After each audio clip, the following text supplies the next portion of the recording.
Okay. Yeah. Hey, everyone. We'll go ahead and get started. We've got a really exciting session tonight. This is a session sponsored by the Entrepreneurship Center and the Kenan Institute of Private Enterprise here at Kenan Flagler, and really delighted to have one of our alums joining us tonight, MBA alum Emiliano Abramzon, who is founder of Nearpod, but he's a serial entrepreneur. And really thrilled to actually learn more about his story, because he sold his business just last year and is now in that post-exit kind of phase of your life. This is when it gets fun, right, Emmy?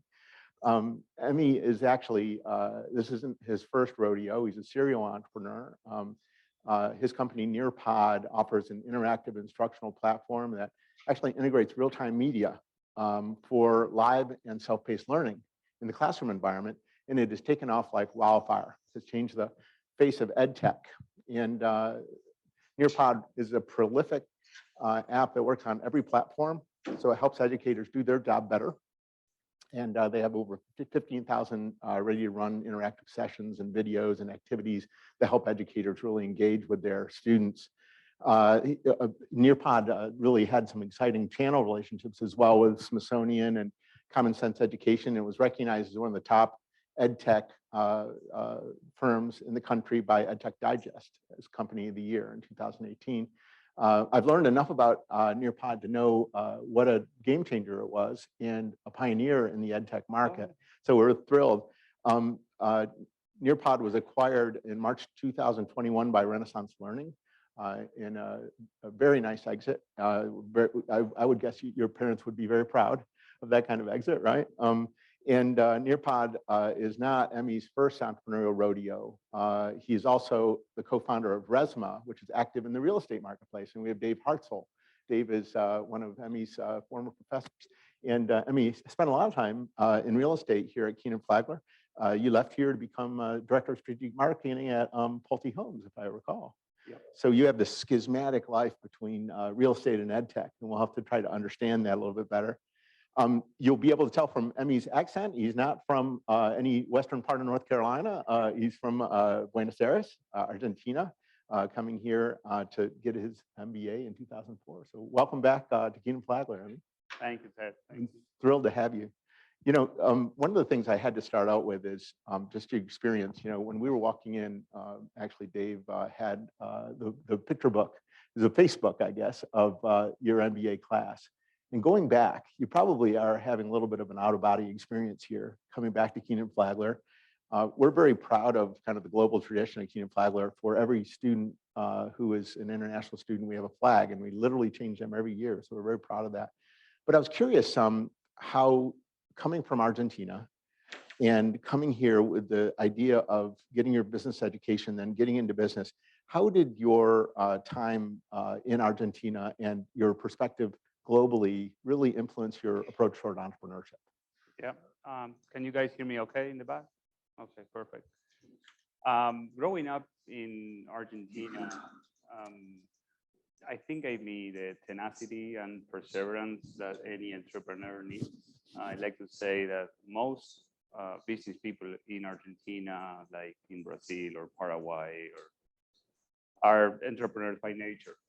Because if you don't hustle and if you don't have resilience, you cannot survive. The ecosystem is not there for you. The huge difference when I came here was that it was like, hey, all the exogenous variables are not bothering you or helping you, and nothing is against you. In Argentina, even if you have a brilliant idea, if you are very capable, you have many, many variables against you: the government, the politics, the currency, the inflation, the corruption. So you need to be very creative and have a lot of resilience in order to succeed as an entrepreneur.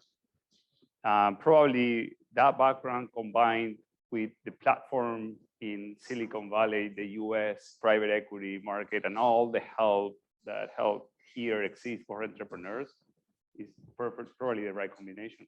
It's amazing. You know, it's almost like pushing into a frontier, and your career is pretty characterized by being on the frontier. First in real estate, you were probably one of the first entrepreneurs putting real estate online with Resma, and obviously we're a pioneer in the ed tech space.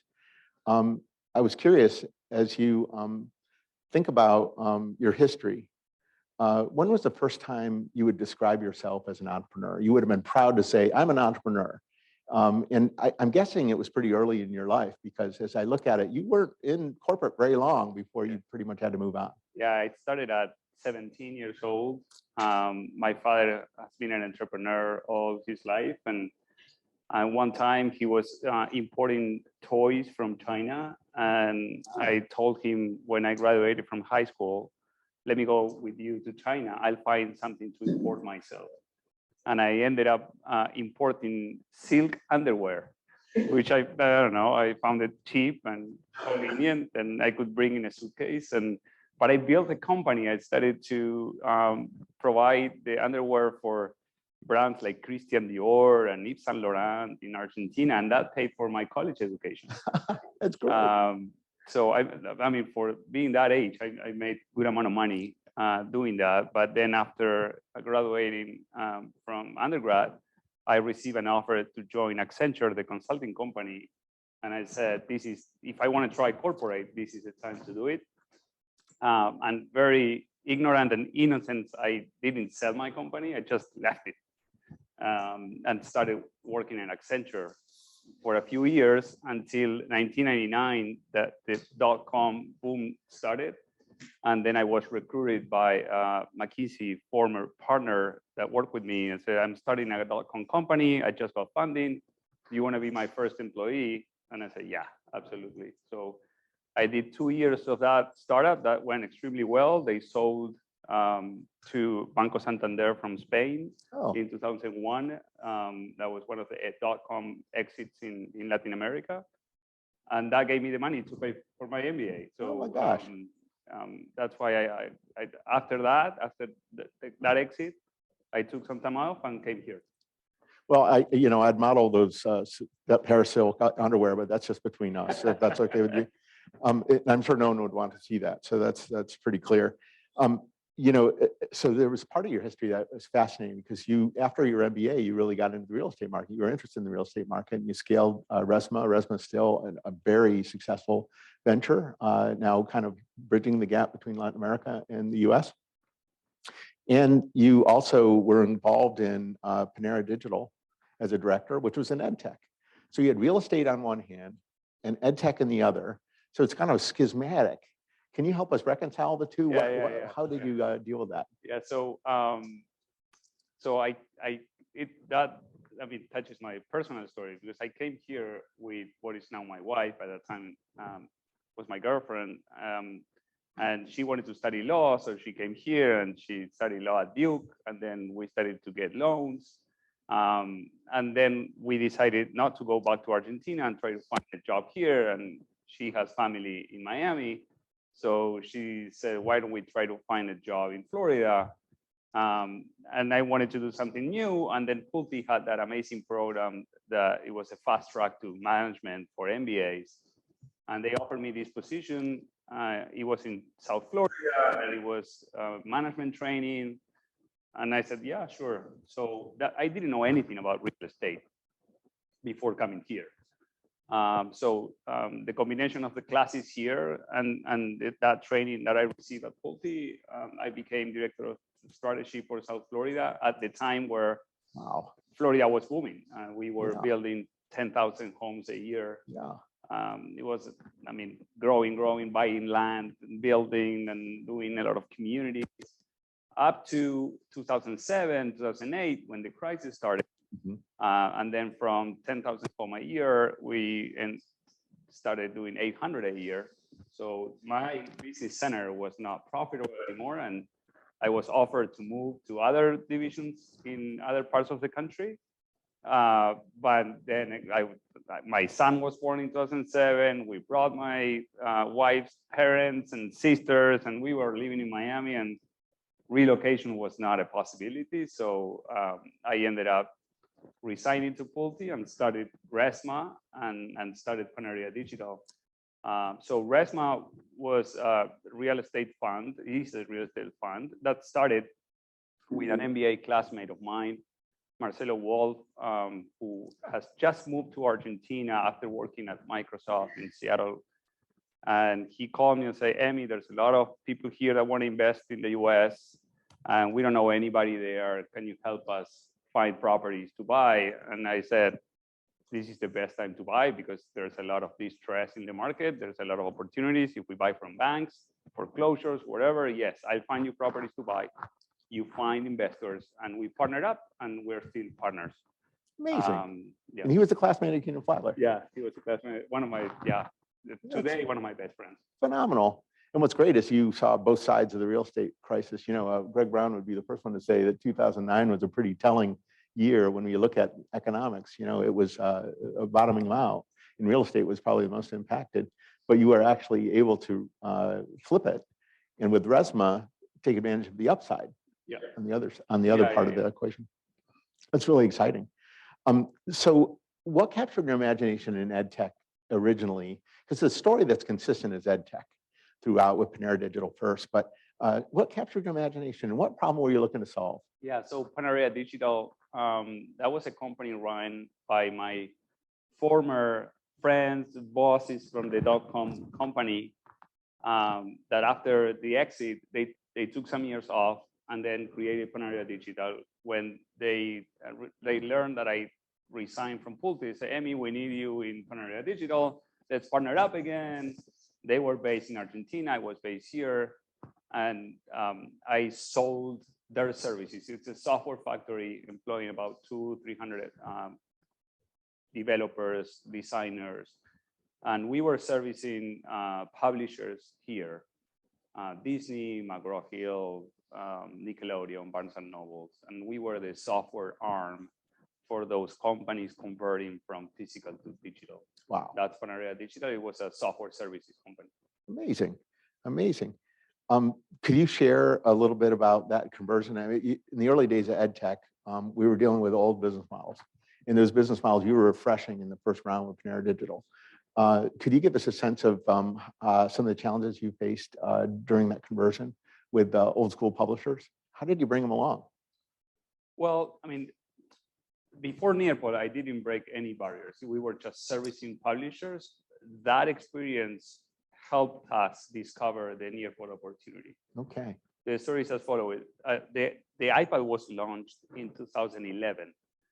At that time, we were asked to do a lot of learning apps. And we became, for example, the vendor for Disney to do learning apps. And then we developed all the technology for the Nook tablet that was run by Barnes and Nobles, and we converted all the children books that Barnes and Nobles had in the store, the digital store. Huh. But we started to go to classrooms and we started to see the use case. And what we saw is no interaction with the professor, with the teacher. It was kids looking at a screen without interacting with a human being. At that time, the iPads were $900. There was no Wi-Fi in schools. But we thought a few years from now, everybody's going to carry a device. There's going to be Wi-Fi everywhere. And what's in for the teacher? We knew for sure that schools were not going away. Teachers are not going away. Devices are coming in. We need to create something that will allow the teachers to engage the student using the devices. And that's when the Nearpod idea came. Amazing. We had the founder, believe it or not, last night of Rackspace in our class. And Rackspace was going after the same K through 12 market because they said the internet penetration in the US is actually very high, but utilization was very low. They didn't have a way of managing it. And Nearpod was really one of the first companies that looked to fill that hole. What was your original concept? If you go back to the early days of Nearpod, what was your initial value proposition? And then how did it evolve through time? Because like I said, it was a pioneering model. Yeah. So that's actually a fun story. I mean, people usually don't know why Nearpod is called Nearpod. And at that time, because the iPads were $900 and there was no Wi-Fi in schools, and we wanted a solution that would help the teachers interact with kids in real time using technology, what we did is we put together a case with 25 iPod touches, and it was a carry-on case, and we put a laptop and a router all together so that the teacher can open the carry-on case, put the laptop, the router, give one iPod touch to every student, and then work in a synchronized way, interacting back and forward, questions and answer, poll, quizzes, whatever. But those iPod touches needed to be close to the router because otherwise it would not work. It was not over Wi-Fi. We had no idea that this could become a company. We were just playing with the concept. And we call it Nearpods because the iPods needed to be near the router. That's it. And then when we had to publish the app in the App Store, we were sure that Apple was not going to approve us because it was Nearpod and iPod. But they approved us. And let's go on. Let's go on. Did they end up partnering with you pretty deeply? Yeah, that's a very interesting topic. I mean, partnering with the giants, it's a must, but it's also very dangerous. I remember every time we would go into meetings with Apple, Google, Microsoft, I had nightmares that they're gonna copy us and we will disappear in a second. At that time, we had no footprint. We just had the idea and a tiny solution that worked sometimes. And we knew that if they want to copy us, they would do it overnight. But at the same time, we needed their distribution and we needed their support. Luckily, they didn't like our business model and they didn't copy us. So we were successful and we were able to partner with all of them. But it was a fine line. Yeah, you actually partnered as much, I saw in the background, with Chrome and Google. And they're probably anxious to have some kind of solution in K through 12. So you were there. Yeah, and we owe much of the early success to Apple.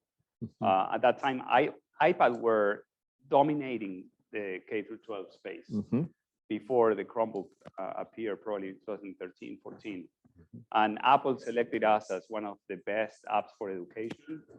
That day, the company was one of those tipping points. We started to get thousands of downloads a day and traction and blogs and tweets.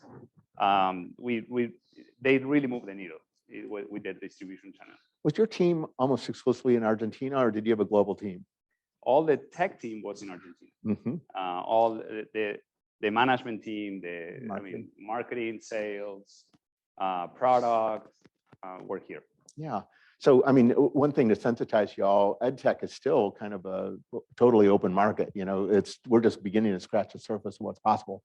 As a matter of fact, you're going to be a speaker at ASU GSV, which is kind of the, McKinsey of EdTech, But going back to the beginning, I'm guessing building an EdTech company from the ground up was really hard. And you just mentioned that one big milestone where Apple said, okay, this is an app that we'll back. Could you give us a little bit of a timeline as to the big breakouts that you had and any huge setbacks you had in the journey of building it? Yeah, EdTech was not what it is today. And I remember, it took us more than a year to get funding. And we did a lot of road shows in Silicon Valley. We had consulting background, we had exits before. We kind of know how to put together a deck and go fundraising. Yeah. So once we had the prototype and we took some footage and we had the reaction from the teachers and the classrooms, and we knew we weren't into something big, we said, this is a piece of cake, let's go fundraise. And at least we got 100 no's. At that time, the reason were, you are too early. Wi-Fi and devices are not in schools, and it will take forever to schools to react. I think they were wrong. Well, I think you're right. B, they told us we don't invest in education because selling to schools and districts is extremely frictional. It takes a lot of time, and from lead to close, it's many months or years, and they were right. But we didn't know. And then, we were a startup based in Miami with Argentinian development, not clear office. We are not from the US. We were not educated in the US, K through 12. So I could sense from the other side of the table, like, who are you that are going to sell to big districts in the US? I don't see a fit. So we took that feedback, and what we did is we bootstrapped with Panaria Digital, and then we decided to put the platform for free. because we had this dichotomy at the beginning. On one hand, we were getting no's after no's from investors. But every time we will go to a classroom and experience the platform, the reaction was not normal. The teachers will come and hug. You're going to change education forever. I've been teaching for 35 years and I was ready to retire. I'm not retiring because I want to teach with this. They will come. I mean, it was not real. So we were 3 founders, and every time one of us were down, we would say, go to a district, go to a school, do a demo, and then your spirit is going to come up. Don't talk to investors, go to a classroom. So with that in mind, we said, look, if this is that good, let's put it up for free. And now that teachers go online and find resources, let's bet on what is the consumerization of IT that has been proven in other industries, but not in education. And let's see if the new distribution channels will help us penetrate bottoms up. And that's what we did. We put it up for free, and that's when Apple came to play, and they helped us. They selected one of the best apps for education. And then with some grassroots digital marketing and selecting, you mentioned the word pioneer, we selected a few teachers that were on the front end on technology, and we called them pioneers, and we called them partners, and we gave them incentives and things like that, and they became part of the family. But they were tweeting and blogging and going to conferences and speaking and doing demos for us. But all of a sudden, in a few months, we got like 100,000 users. Amazing. So that's when investors started calling and say, wow, it looks like you got amazing traction. Everybody likes your platform. Apple rated you amazingly. You have 5 stars everywhere. I mean, let's talk about money. Yeah. That's great. So you had to build your own kind of syndicate. In a lot of ways, it reminds me of that Larry David commercial. Have you seen it yet? The one where the guy comes out with a wheel, the very first wheel, and Larry David says, "Oh, that'll never work. That'll never work." And you proved him wrong. Absolutely. So I'm curious, as you think through the process of now convincing the investor group that Nearpod was worth going after, you probably had several offers for capital. What were the capital partners that ended up betting on Nearpod's success, and what was their value add? I'm curious. Yeah, so at the beginning, we were extremely fortunate to get an amazing group of investors, and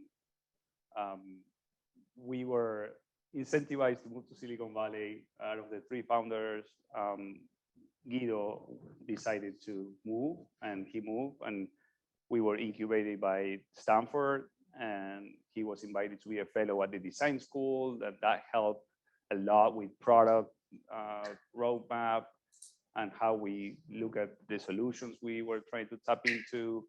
And then New School's venture fund that is now Rich Capital. They do a lot of edtech investment, but we were one of the first companies of their first fund. So they were not starting, but they opened a ton of doors. And Emerson Collective also helped us a ton. So very fortunate that the organizations that decided to invest at the beginning were really, it was what it's called smart money. It was not money for money. It was money that was helping us a lot. I mean, all 3 of them are targeted to edtech now and have had tremendous success in that market. So you were one of their first cases. Yeah. We talked a little bit about, and I was at Kaufman, I helped to fund StartX at Stanford, and you were part of the StartX accelerator, if I'm not mistaken. Yeah. Tell us a little bit about what kind of advantage that had. So StartX is an accelerator that was started by students at Stanford, and they're based in Silicon Valley. So it's just, you're basically falling off a log to run into a venture capitalist. But there's more value add. What other value add did you get from that experience? It's knowledge and network and contacts. And I mean, we knew our strength, and we kind of knew our weaknesses, and we knew we didn't know anything about education. We didn't know anything about go-to-market as a SaaS company. I knew how to sell services, consulting. I knew how to sell real estate, but I didn't know how to sell SaaS. And we knew we had to learn, and being there and incorporating and raising money, and it's a lot of paperwork. And there, I mean, you can hook up with the best attorneys in VCs, the best investors in SaaS, the best coaches for SaaS, the guy that did X, Y, and Z company that exited for billions, and then you get to get a cup of coffee with that. So those advices at the beginning was incredibly helpful. This brought you forward a lot faster. Yes. And it was in the stew of that place. Yeah. So one of the things that you run into when we have a successful entrepreneur come is that we don't hear enough about the hardship of it. And we know that entrepreneurship is not only hard, but it's sometimes lonely and it's challenging. Could you give us a sense of some of the bad days at Nearpod? Yeah. There were more in the early days, I'm guessing, than there were in later, but. Yeah, so I thought, as I said at the beginning, when we were not able to fundraise, we were bootstrapping, but also putting our savings money into the company. We needed to develop product. And there was some days like we were saying, why are we doing this? And I mean, some conversations with our significant others would say, for how long are you planning to do this? No salary and withdrawing from savings. I mean, is this really going to work? And even when we raised the seed round, that was not enough to pay salaries. So we had to, it was like 3 years without salaries. And 2 years. Yes. So, and you were married at the time? Yeah, and my oldest son was born in 2007. Oh my gosh. And my daughter was born in 2011. So we were right in the middle of it. Yeah, exactly. So you burned all the ships. You had to make this happen. And I said, my wife came to the US she's an attorney in Argentina, but she needed to study all over again. So she went to Duke here while we were doing the MBA, but then she had to do the JD in Florida and sit for the bar. So while I was doing this, she was studying. Wow. And it was tough. It was tough. Well, you know, what's funny is I never find that, you know, when you're dealing with a company like Nearpod, it was early, you know, the VCs were right, but, you know, it's not an overnight success. It was a 8-year model, but it was faster than many companies in ed tech, and there's still companies that are trying to find their way. You were very fortunate to have been there so early. What was it that really captured the market's attention other than Apple's endorsement? Was it the use case itself and how teachers were using it? What were you able to transform in the classroom? Yeah, so first of all, it was the user experience and the reviews. A lot of the people from the industry would talk to our users. And again, the reviews and the feedback was not normal. Yeah. We were told by a lot of investors that they never talk to users in a way that they talk to our users, that the users will go out of their seats to tell them how Nearpod changed their lives, that this is the best ever platform, whatever. Our NPS score was ridiculously high. So that was not normal from at the beginning. It was a highly accessible app. I would invite everyone to go on the web and check out Nearpod and find out a little bit more about the user interface. And then it's immersive media as well. You were very early in bringing media to the classroom in a way that could be interactive, in a way that would get away from screen time. And there's not a parent in this room that doesn't realize how difficult it is to intercede between you and your child's screen. So you actually broadened that, now made it a pedagogical tool, right? You know, it's fascinating. As you grow the company, you're starting to get signals, you know, and those signals are, yeah, things are going well. You know, we can make this build to last. We could maybe even sell this company. But I'm guessing at the beginning, you never had any intention to sell the company. You were building a sucker, right? That's correct, yeah. So what signals were you getting that kind of led you to be encouraged every year? You know, your wife was no longer asking you to stop. She was actually promoting you to keep on going. But what signals were you getting from the market?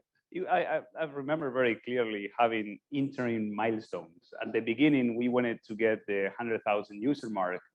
And then we needed to get to a paid monetization model. Mm-hmm. So once we checked traction, then we needed to check monetization. So at the very beginning, the investors will tell us, but you don't have traction. The demo is nice, the product is nice, the footage is nice, but you don't have traction.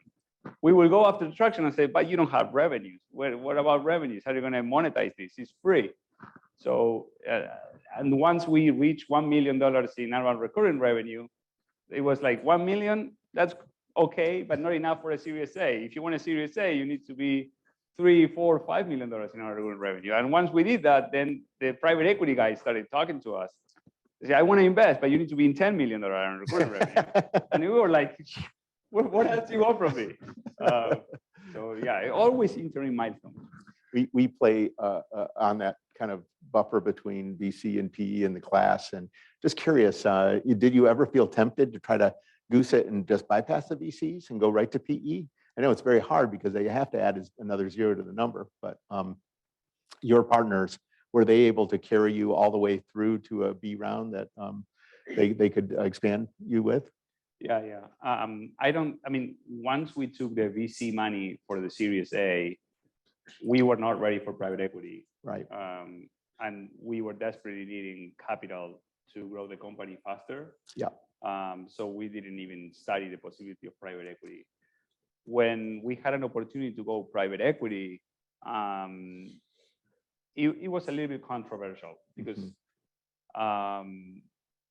the terms, right? Yeah, exactly. VCs. Yeah, exactly. Very seldomly does PE a VC exit to PE, right? Yeah, exactly. And it was more of a personal decision than a business decision. Most of the VCs will tell us, don't go that route, you don't need that, you have our support. But we as founders,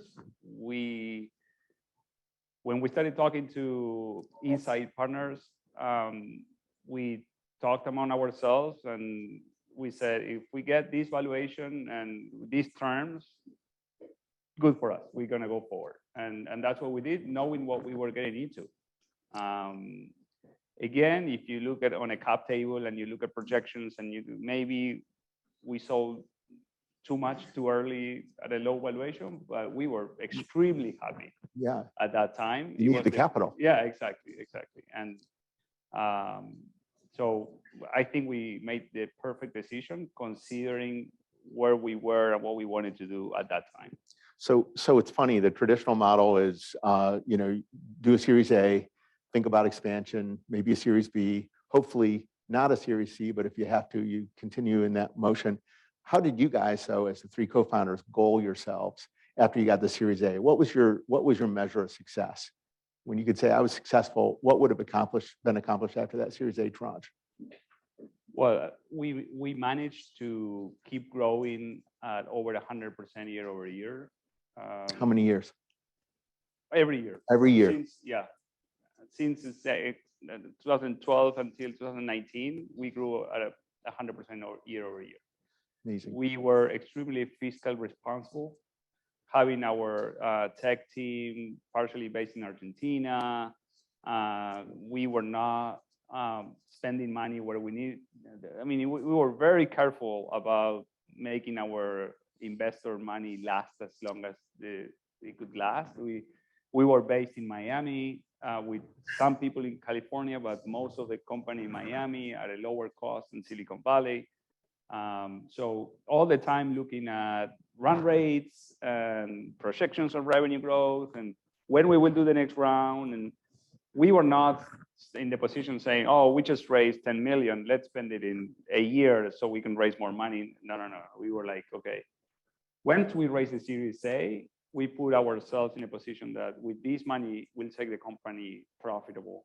Then we didn't because, investors came in and profitability was not a desirable goal at that time, but we were very fiscally responsible all the time. You were kind of conditioned to be fiscally responsible, right? Because you had to bootstrap it and you actually leveraged it out of your previous deal. And I was curious, the Argentinian team, one of the characteristics, it's unique, everyone has a dev team in India or a dev team in Ukraine or what have you. You were committed to Argentina because that's where you were from. Were you able to see the technology stack all the way through with your international team in Argentina? Yeah, the main reason why we went to Argentina is because we know the people that we were working with for 25 years. Yeah. So they were all friends. And they would make it happen. Yeah, we would trust them with everything, and we would know that they will be working and delivering. And we were friends apart from business relationships. So I couldn't think of anybody else that I could trust more to develop the technology. So that's why we went there. No kidding. Can I ask how it might have influenced your home community? So how did the people in Argentina think about Nearpod? This was kind of a new thing for them. You don't hear many, Silicon Valley, based finance startups coming out of Argentina. Well, it's an interesting topic. I would say that we influence the Miami community a lot. Because we based the company in Miami, we raised money intentionally from Miami and Florida. We wanted to grow the Miami operations to help the Miami ecosystem. And we wanted to be recognized as a Miami startup, and we did. And I think we influenced the community a lot. That was not the intention with Argentina.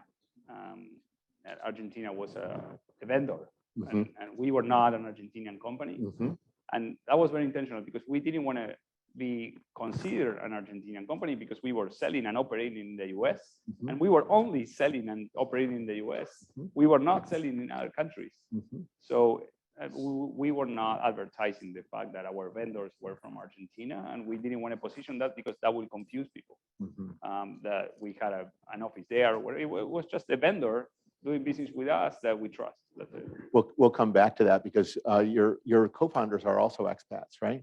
And now you have liquidity, and you have ties to Argentina, so that's got to come back around. But I want to go to Miami for a minute. I remember around the time that I was working with Startups, I was also working with people in Miami, and the mayor of Miami was really interested in building the ecosystem of Miami. And it was, it was always a Latin American gateway. There was a lot of activity that happened north-south through Miami, but there wasn't an internal metropolitan kind of ecosystem. Nearpod was one of the biggest successes in Miami's ecosystem. How has it evolved since Nearpod? Huge. Yeah, it's like a new hotspot, isn't it? Yeah, it's unbelievable what's going on in Miami. A lot of hedge funds, VCs moving to Miami, a lot of startup movement, a lot of crypto-related companies being built. It's night and day compared to what it was 10 years ago. I'm happy to see that. Well, I'm thrilled to hear the story about the impact it had in the community. Can I ask, now that you're at the Series A, the company is doing well, you're getting signals that traction is happening, and now you have monetization, things are going well. It's now hitting kind of the radar of people who are thinking about either IPOing the company or maybe exiting in some other way. How did the founders make that transition? Can you go back to your conversations with your co-founders and say, when did you make the decision that you were like, well, I'm open to the next step, and what does that look like? Again, this is related to personal life stage decision and not number-driven decision. This is not our first startup, and we are not in our 20s. And we knew that we had an opportunity to gain financial stability at our age, and we knew that we probably not going to have this opportunity again. So when we saw an opportunity to exit, and we said, this is it. I mean, let's take the money and let others run the company. When we reached a point where the company had 300 employees, we knew that we were not the CEO for a company that was going to get to 1,000 employees or 500 employees and grow that to other countries and other verticals, wherever. We were burnout. We were burnout, and we were ready to let it go and let somebody else take it to the next level. And we thought this is a win-win for everybody because we're going to be happy. The next ones are going to take the company where it should go, and we are happy, and they will be happy. So we talked to the investors and said, guys, we're ready to turn it over, and they were fine. And I'm guessing they started kind of genning up some interest. Now, okay, let's just put this in perspective for a minute. EdTech company, pioneer, you actually proved monetization, no real comparables in the market. You were the first to set a multiple in the market. How did a multiple get set? I'm just curious. Was your analog other digital SaaS plays? Yeah. And that's what they use as a baseline. Did you get a fair multiple when you started thinking about it? The answer is yes, because we are and we were extremely happy. At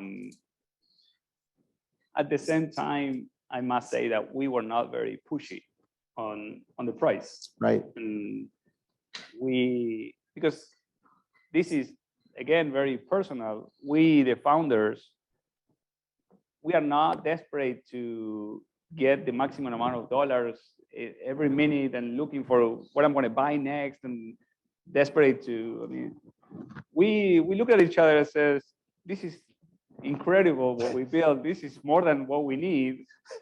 We're fine. Like, why fight for more? We're, after the public session, we're going to get into the deal a little bit closer with the students, but to hear more about that. But I'm curious, it certainly was a game changer for you personally and for your co-founders and your families personally. It wasn't that it was one acquirer, but you actually had multiple offers and many that were higher than the one you took. We won't get into the details out of confidence that your acquirer, Renaissance Learning, would like to keep, but this was a good exit for you and your co-founders. And this was during the middle of, and I want to just state the date, March 2021, right in the belly of the beast of COVID, you know? And I'm curious, as COVID was coming on, everyone, the first few months, everyone was scared out of their mind. You know, markets were shaken. And then people started to see that we could actually exist online, and we were convinced. Did that drive the potential of your acquisition being better? Did COVID help you? I guess it's the short question. Yes, definitely yes. But at the beginning, it was extremely frightening. I remember in March 2020, when COVID started, we already had like 200 employees and a very high burn rate. And we had accounts receivable, and in EdTech, you go by cycles. And so you get 70% of the revenue during the summer, August, September, that when school starts again, but you sell March, April, May. So when COVID hit, all schools shut down. I don't know if you remember, but all of a sudden, everybody was home, nobody picking up the phone. And then we started to get $0 in revenue. Nobody picked up the phone. We couldn't make a sale, and we had to pay 200 salaries. And we didn't have enough money in the bank to go through, 6 months, because we were relying on the incoming revenue. At that time, we were many millions in annual recurring revenue. So we were counting on that cash flow to pay for salaries and investment and everything. So did you start running for a PPP loan or anything like that? Everything. Everybody did. All the meetings at that time were running spreadsheets on how long we could last. Plan A, we need to let go 100. Plan B, we need to let go 250. We need to let go 50. What are we doing? It was extremely stressful, because the schools would not pick up the phone, or they would not send us checks. After a few weeks, schools started to open virtually, and we were perfectly designed for COVID, because we are a platform that works online and on site, and you could have students from home and in classroom at the same time, some using laptops and using phones and using tablets. And the students can interact, and we developed an integration with Zoom and with Google Meet. So it was as if we were designing this platform for a COVID situation. When schools started to came back, we were the last Coke in the desert. We were the tool that schools needed to continue with classrooms with students at home. So from not getting one check and not getting a phone call back from schools, we started getting a lot of requests for more licenses, more contracts, more schools. So in July, August of 2020, we started to realize that this could be the best year ever. And it was. And so after August, September, the numbers were insane. We grew 500% year over year, just coming back from school. 500%. Yeah. So you quintupled your previous growth rate. Yeah. How did your team handle that? I imagine it was really difficult during COVID. Yeah. But that's if you plan it, I mean, if you have the right CTO, Mhm. that's the beauty of SaaS and software. You can deploy it. And yeah, I mean, you can scale very quickly if it's cloud-based and the infrastructure is there and you plan it correctly. I learned SaaS with Nearpod, and I think it's beautiful. It's amazing. Instead of shipping product, you just put the software in the cloud and let them download it and use it. It's a beautiful thing. It's a beautiful thing. Zoom integration probably helped too, because if you look at the Zoom ticker price during COVID, it was incredible what kind of run that had, and the fact that your CTO could integrate quickly with Zoom, and not knowing that that would be the preferential model. Yeah. So yeah. So, and that's October, November is when we went to the board and started having conversations about selling the company, because we saw the numbers, we saw the growth, and we didn't know how long COVID will last. At that time, we thought that maybe it ends in 2020 and we're gonna go down from here. We didn't know. So we convinced the board to do the exercise of going on a roadshow to see what the market will pay for us. what did you, I'll hold the kind of the deal for the next segment, but why did you pick Renaissance Learning? What was it about that acquirer that made it something you'd pass your baby to? Established company, they needed a product like Nearpod to match their current offerings that were some outdated, and Nearpod would be an amazing combination, backed by Francisco Partners, a great private equity. We kind of felt that they would do the proper things with Nearpod, and also the terms were right on the alley of what we wanted as founders. Okay. I'm going to ask my last question, then I'm going to open it up to the folks online as well as the students. Now that you've exited, got some money in the bank, we already heard the story. It was tough. Yeah. You were exhausted. You probably went through a decompression afterwards, just getting things right, with yourself, your family, and health and all. But what's your future look like right now? What's next for Emmy? I have no clue. It's a good place to be, isn't it?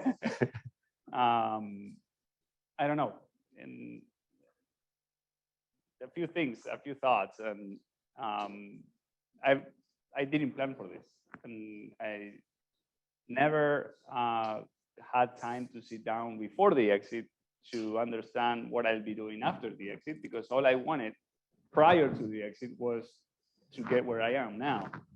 And it's tough, and it's not easy to find the right incentives to start a new thing. So working on discovery phase of meeting different entrepreneurs, analyzing different business plans. I do some philanthropy. I do a lot of coaching and mentoring. Great. I still run the real estate fund. Excellent. So You're still active.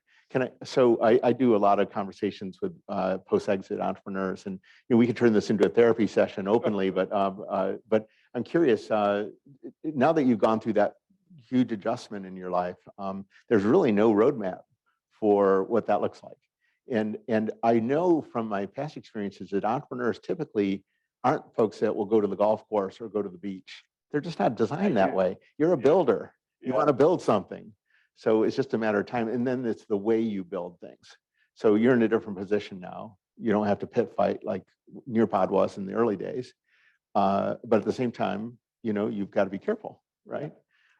So we're going to be watching your next step. Very excited. So delighted to see you're so active in the ed tech space. And I think there's so much more to be done in that space. I think there's a great opportunity. I'm going to open it up. Aspen, I didn't know if there were any questions from the audience, but I will take questions from the students if not. We don't have a question. Someone in the Zoom room had a comment to make. Oh, we have a comment in the Zoom room? I don't know if you have to put it.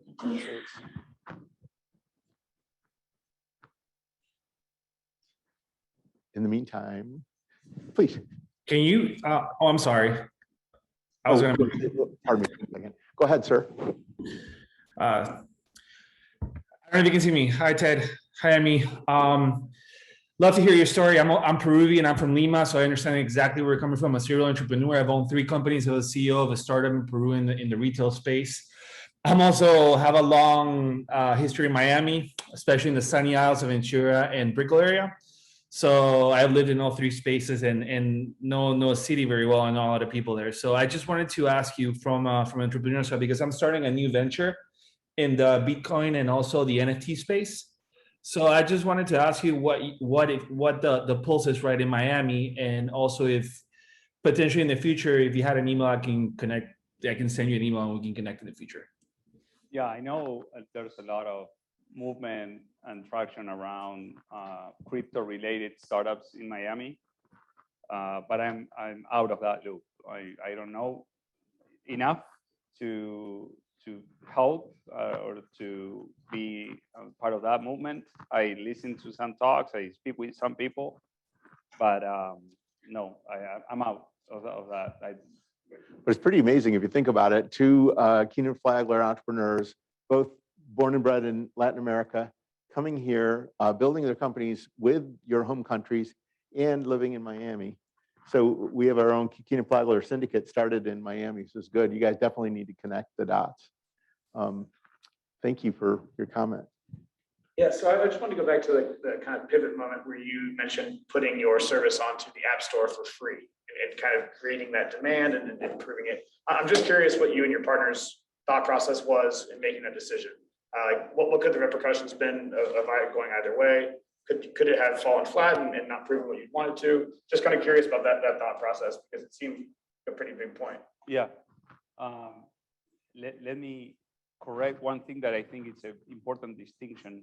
You mentioned the word put your service in the cloud, and we intentionally changed from selling services with Panarea Digital to selling a product.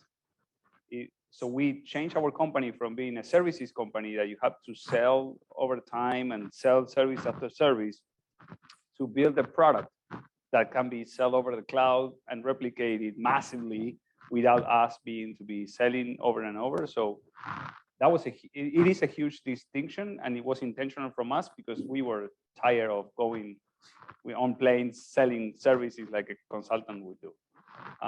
But then to your questions, what was the thought process? We took the feedback from investors that selling to schools and districts was very frictional and that will take a long time. And we started to experience that on meetings with schools and districts that no decisions were being made. So that was the only alternative we had to get massive distribution. It was through online and going to teachers directly, skipping the top-down model and going bottoms up. Makes sense. Please. Just to build on that, for some of us maybe less familiar with the model, so how did that work? The teacher is the end user. The teacher or the student? I guess one, that's a good question. Is who does Nearpod think of as the end user, the teacher or the student? And then, so if they're getting it free, what is the mechanism to incentivize them to go to their school board and be like, hey, there's some features that I can't get, please pay for this? Or like, how does it actually, how did you flip the switch to like, we're making money? Yeah, great question. So in most of the SaaS premium platforms, there is what is called a paywall, which is where do you put a limit of the free version and you start the paid version. If you use Dropbox or Gmail, you know that at some point they're going to knock your door and say, well, now you need to start paying. We were very careful and understanding and studying where we put the paywall. So yes, you are right. The teachers were our users, but we didn't want the teachers to pay.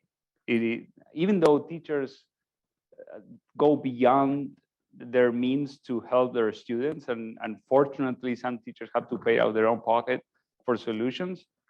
We hated that, but that was exactly what we wanted to disrupt. The fact that the solutions that the teachers were getting were not good enough.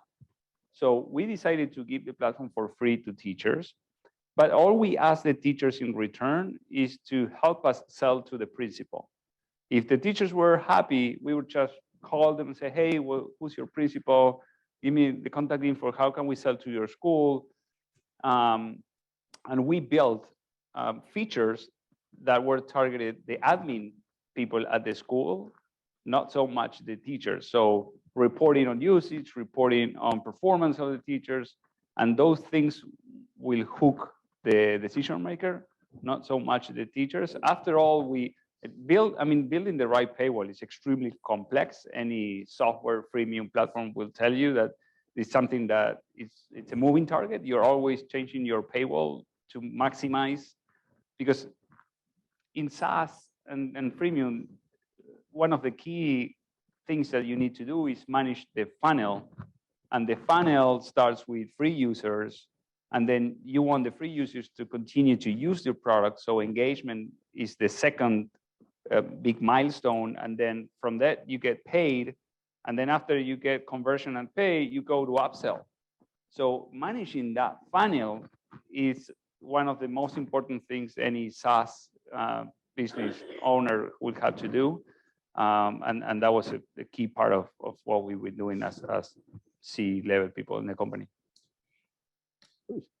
Switching more to the management side, you said you're not meant to be a CEO of a 1,000-person company, but when you were scaling from 50 people to 100, 300, how did you approach people management, both in terms of org charts and also how to maintain a culture that you think will be productive, sustainable, and helpful to people? Yeah. We worked, the three of us, the three founders, we worked at corporate America for a few years. And we knew what we didn't want. We hated bureaucracy, and we hated employer evaluation and org charts and rankings and titles. So we had a very flat organization. I think the culture was amazing because we were all the time promoting an open door, open communication, flat organization. But as we grew, that got more difficult with time. And we were also very conscious of our weaknesses. We knew that we needed, I don't know, a CFO because we were doing the numbers, on spreadsheets. And at that certain time, you need to be more professional. We needed a chief learning officer because we are not coming from education. So somebody that can write curriculum. And we needed an HR director because we are not HR people. And once you hit 100 employees, I mean, your phone rings all the time with employee matters and things like that. So we started to hire a management team that was doing that part. Did you have a strategy in how you approach hiring those key people?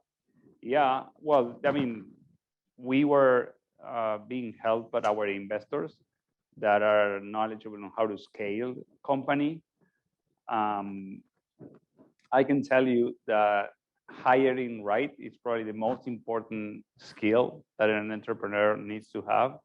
I remember going to different entrepreneurial conferences and people that had done exits before will tell us, guys, the most important thing you need to do is hire correctly.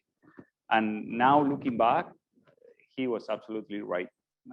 With the right hires, the impact was huge. And the mistakes were also huge with the bad hire. So hiring correctly is one of the most important skills an entrepreneur needs to have. Thank you. Well, I just want to thank you as we conclude the public segment of this session. We'll continue on with the students. I want to thank you so much for sharing your story and being so open and generous with your time. We're so proud of you here at Kenan Flagler, and we're definitely going to lay claim to anything that you would say is your success. So you can count on that. Thank you very, very much. And round of applause. So on behalf of the Entrepreneurship Center and the Kenan Institute, I want to thank everyone for joining us. And students, we'll take a 15-minute break now. We'll start at 6:15. I'd like to see the Nearpod team come down and visit with us. Thank you.